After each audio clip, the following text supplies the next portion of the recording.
Welcome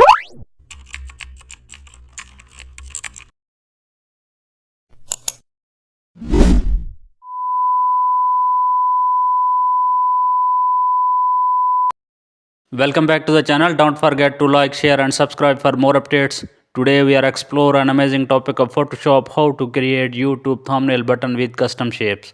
Add a bold rectangular shape for main button area, then use rounded corner to give it a premium YouTube UI feel.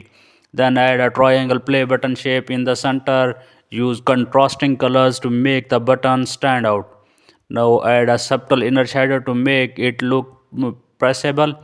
Duplicate the button to create variations like watch now or new video. Use circles behind the play icon for extra emphasis.